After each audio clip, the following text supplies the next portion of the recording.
Des allégations et des preuves que le régime communiste chinois a pendant des années extrait les organes de prisonniers religieux à une échelle massive ont récemment fait l'objet de discussions au Conseil des droits de l'homme des Nations Unies à la suite d'une audition tenue par le Congrès américain la semaine dernière et traitant de la même question.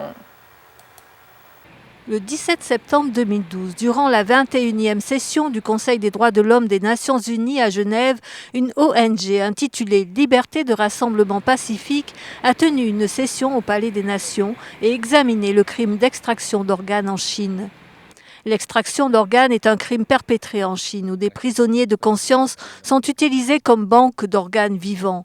Les organes sont extraits au moment où les transplantations doivent avoir lieu, le donneur étant tué dans le processus.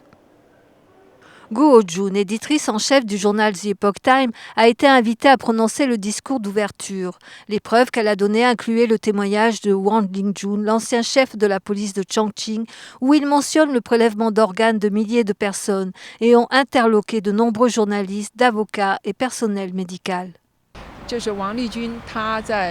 Lorsque Wang Lingjun travaillait dans la province du Liaoning, il s'est rendu coupable du crime d'extraction d'organes à l'encontre des pratiquants de Falun Gong.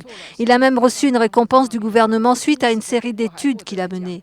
Beaucoup ont été stupéfaits par ce crime et se sont montrés concernés. Après le séminaire, des journalistes ont offert d'échanger documents et coordonnées afin de garder contact et de suivre l'affaire.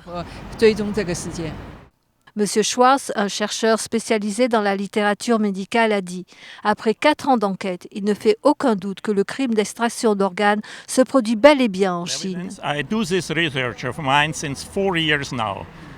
J'ai découvert quantité de preuves au cours de mes 4 ans de recherche. J'ai des éléments conséquents et substantiels et des témoins à l'appui, comprenant des employés de camps de travail, des détenus, ainsi que des patients dans des hôpitaux, etc.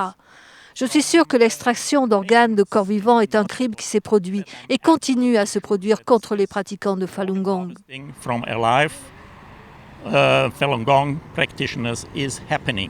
Monsieur Schwartz a exhorté tous les gouvernements, les ONG et les compagnies pharmaceutiques, ainsi que les scientifiques médicaux à exercer leur influence sur le PCC, ainsi que sur les instituts médicaux pour mettre fin aux extractions d'organes, crimes qui violent gravement les droits humains. Puis, de nouveau, le 18 septembre, à la 16e réunion plénière, une plus large convocation à laquelle étaient présents des dizaines de gouvernements et d'ONG, les intervenants ont de nouveau discuté des allégations d'extraction d'organes sur les prisonniers religieux en Chine. Karen Parker, une avocate des droits humains et principale représentante de l'ONG Développement d'éducation internationale, a déclaré que son groupe était préoccupé par la preuve continue d'extraction d'organes. Elle a fait remarquer avec pertinence « Nous sommes conscients que le Conseil dans son ensemble ne traitera aucun problème se produisant en Chine pour des considérations politiques. Cependant, nous exhortons les États à éliminer du marché les organes issus de Chine et les rapporteurs spéciaux sur les exécutions extrajudiciaires, sommaires ou arbitraires, le droit à la santé, le droit à l'absence de torture, à se pencher de toute urgence sur cette question.